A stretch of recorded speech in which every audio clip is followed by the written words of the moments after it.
Okay, here we are at lesson number 24. This is a classic. I do not perceive my own best interests. Holy cow. If there's anything that's going to cause the ego to ruffle its feathers, it's that.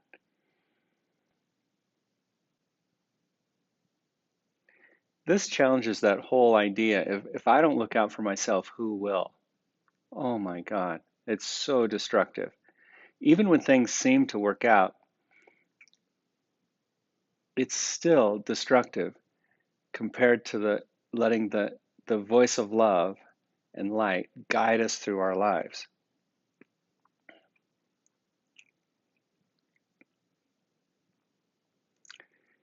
I do not perceive my own best interests. And then it says, the opening line, as if that's not enough, it says, in no situation that arises do you realize the outcome that would make you happy.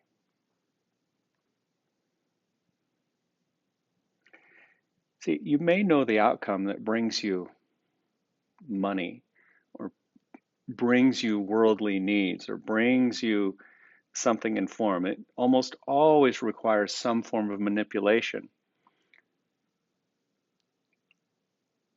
It almost always requires someone to lose for another to gain. And anytime that happens, beneath it all, there's guilt. It may be pushed down, it may be subconscious, there may be rationalizations around it. Well, that's how the world works, blah, blah, blah.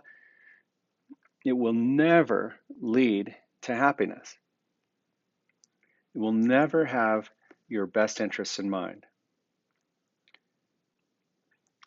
Sentence 2. Therefore, well, I'll just start the paragraph over. In no situation that arises do you realize the outcome that would make you happy. Therefore, you have no guide to appropriate action and no way of judging the result. What you do is determined by your perception of the situation, and that perception is wrong. Okay, we've laid the groundwork for that. There's just no bones about it. It is inevitable then that you will not serve your own best interests. Yet they are your only goal in any situation which is correctly perceived. So it kind of turns the corner there and says, your own best interests are your goal. There's nothing wrong with having your best interests as your goal. It's just saying you don't know what they are. Okay, so what a what a beautiful testimony to gently letting go and and letting higher guidance come through.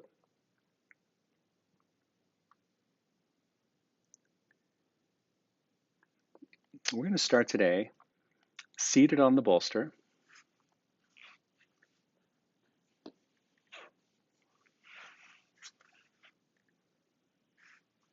soles of the feet together, knees wide, measured a couple hands away, heel to groin. Good. Now, press into your feet. If you're sitting against the wall, you're going to keep your tailbone snug to the wall. If you don't have a wall to press against, then it's okay. You can still press your feet and feel yourself roll onto the back edge of the sit bones. And then maintain that as you slowly curve. So there's this effort-ing quality through the legs from the feet pressing down. And you maintain that. The knees may lift a little bit, they may get a little shaky. Keep that press. If there's a wall, your tailbone is snug against it. And you curve and you drop your shoulders and you drop your agenda. You just have this effort and the sensation that comes from it.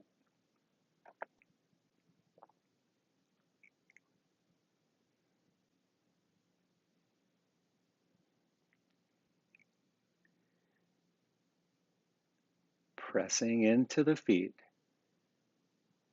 Arms relaxed, slowly raise back up.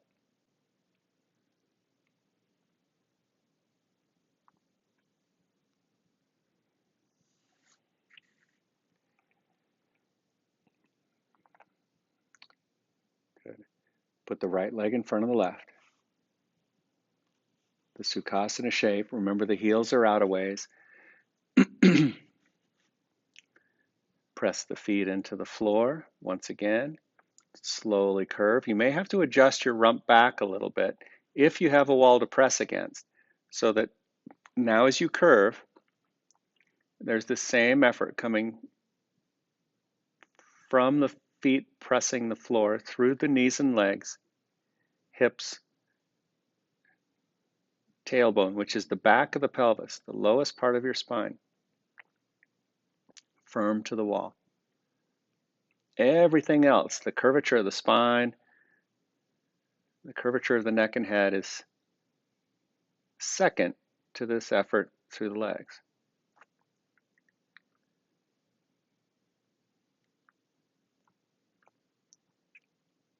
You may notice the tension and the pressure that starts to build up in the hips and the musculature around them. Okay. If that gets too fatiguing or too weird, then the work is over and just slowly come up.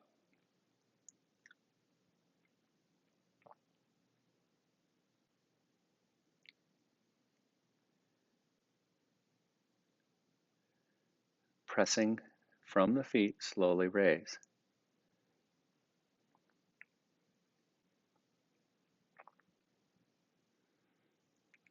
Good. Switch the cross of the legs.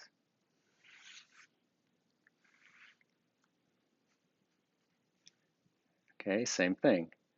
Slowly curve, tailbone stays on the wall, feet pressing against the floor. This transmission of force and energy through the legs into the hips, stabilizing the back of the pelvis. And all this good work through the knees and legs and hips in a very active way creates the perfect foundation for the rest of the torso to begin to curve and have some movement throughout. Where there's movement, there's health.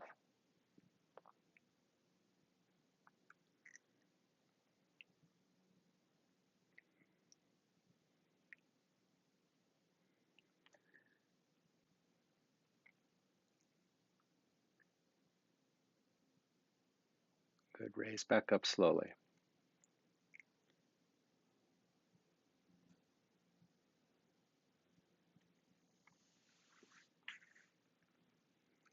Soles of the feet together, knees wide.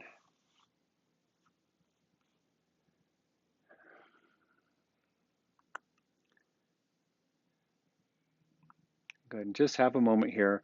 Lean comfortably against the wall. Feel supported.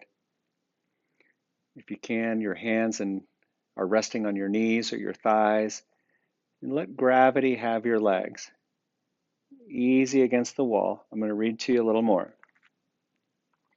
In paragraph 2, it says, if you realized that you do not perceive your own best interests, you could be taught what they are. But in the presence of your conviction that you do know what they are, you cannot learn.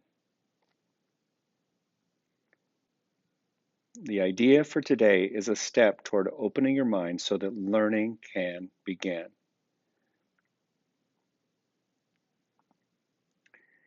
And we can all look back on our lives, or maybe we can see other people in our lives where we can see the resistance to getting out of our own way.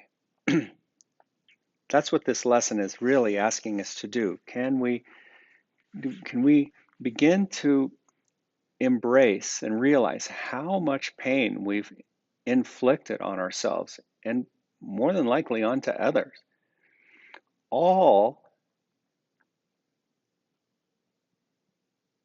in the name of saving the ego self. I know what's best, not only for me, but for you.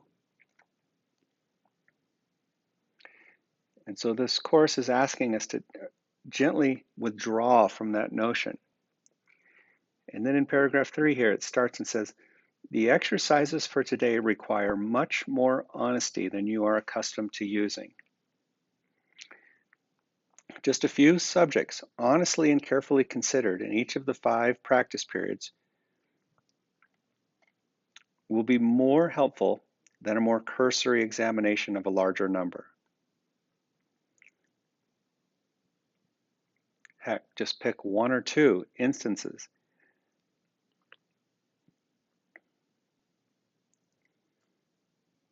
And the deep prayer, a deep, deep prayer that just begins to say, okay, I can, Jesus, help me forgive myself for making these errant assumptions that I know what is best. Help me let that go. Help me become more gentle with myself and thereby with others. And let the love and let the guidance come through. I want to watch my life unfold.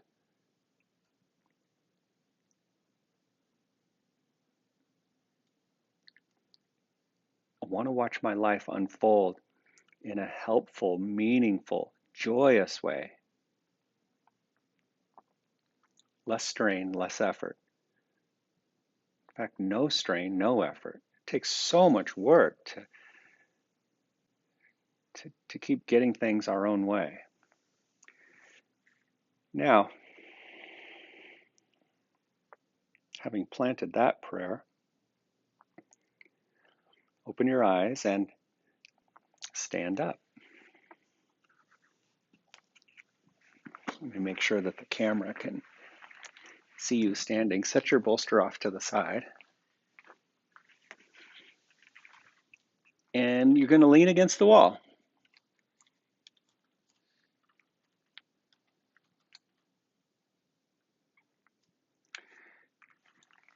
And your feet are going to be about hip width apart and the heels slightly turned out. Okay, so this is the first standing shape that we're doing. There's a lot of standing shapes. There's a lot more shapes that will add as time goes by. We have 365 of these. All right. Mostly we're using the shapes as a way to help integrate the learning and unlearning that's happening as we go through these workbook lessons.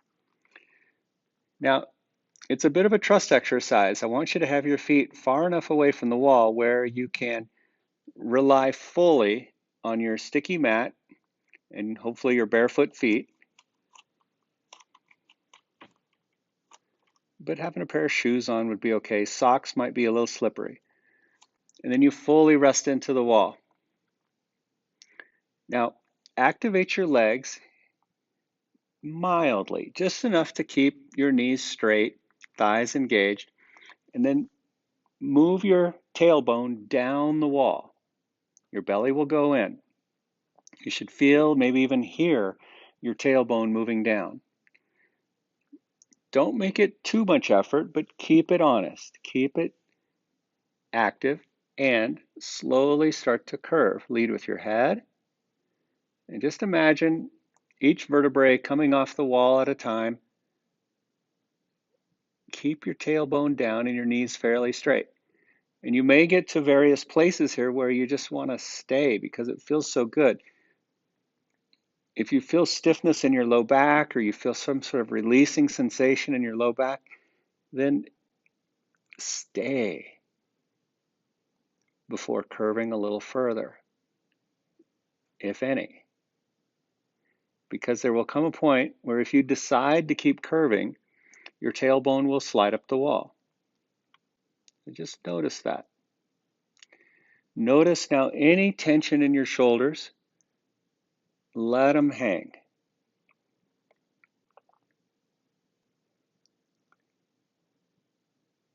Yes.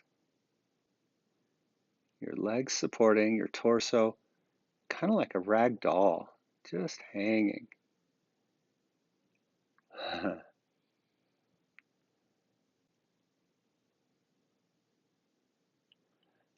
And some of you may have curved forward to the point where your fingers come down your shins or touching your ankles. Okay, and if you did that, then surely your tailbone slid up the wall. That's okay. We're just going to start raising up from the tailbone now. So see if you can make the tailbone move down. Keep lifting the abs up. Stop periodically and drop your shoulders.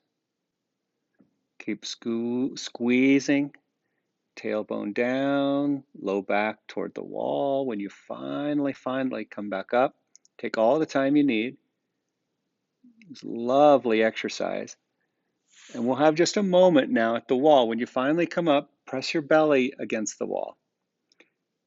Bring the back of your head to the wall.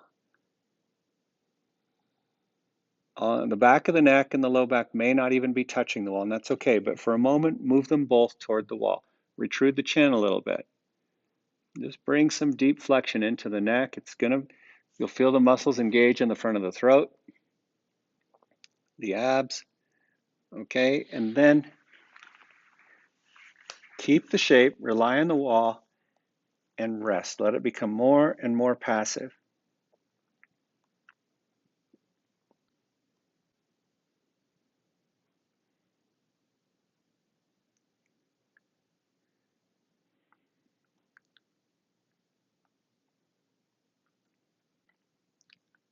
Nice. Maybe the way that you rely on the floor and you just let the shape speak to you could be symbolic of the way we can rely on the voice for love, the memory of heaven that we took into the dream with us, the Holy Spirit. I want to be guided by love. And the only way I'm going to get there is to look at all the ways that I resist that, all the ways I've set myself up to avoid that guidance, and gently choose against them. And I'll watch myself get in the way, and I'll watch myself make mistakes, and I'll forgive even that. Now open your eyes and gently find your way down to the floor, a comfortable seat. Could even just sit in a chair, whatever's easy.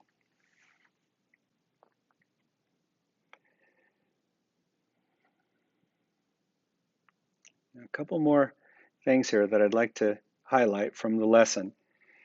In paragraph 4, it says, the practice period should begin with repeating today's idea, followed by searching the mind with closed eyes for unresolved situations about which you are currently concerned.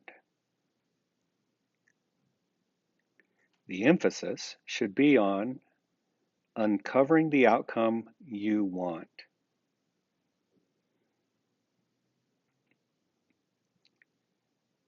Could be a money situation, could be a relationship situation,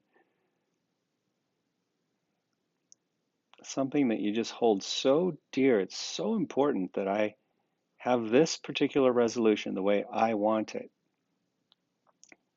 Big or little, it's all the same. So we uncover these situations where we want to be in control.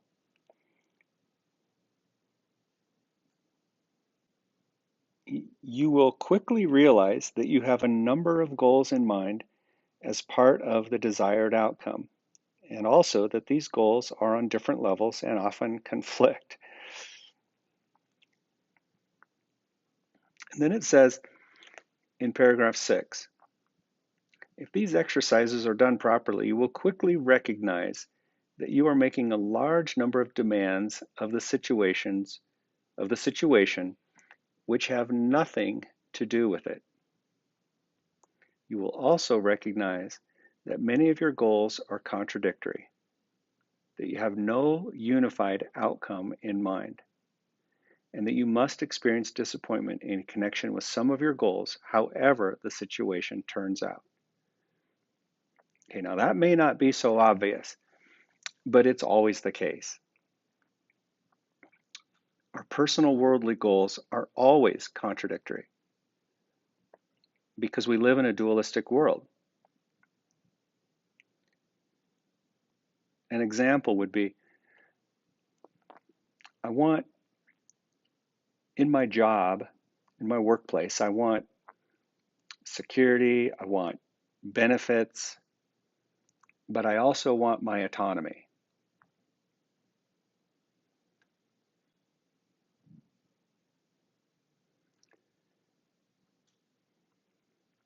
Or in a relationship, I want your company, I want what you have to offer, but I also need my freedom. There's this idea that's trending quite a bit right now, this idea that is basically a freedom of rights. And we tie it to the Constitution and we tie it to these things. And it can be argued from many different perspectives. That alone is egoic thinking.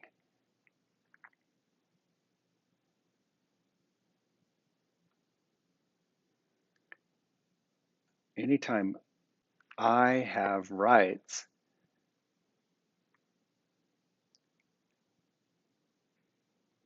and the idea that my rights will bring me freedom is inherently contradictory. It's only in letting them go. The only right I really want, the only right that will really work, is uniting with my right mind, happy and whole, totally safe, and absolutely free. And like those timeless words from the Bible where Jesus said, I am not, I may be in this world, but I'm not of it.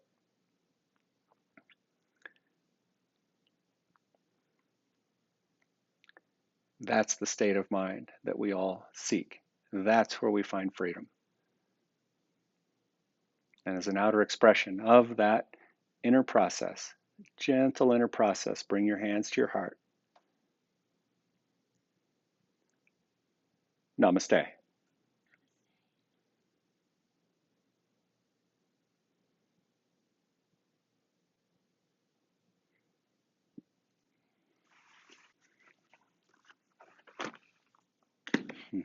Class dismissed. Well, class just beginning.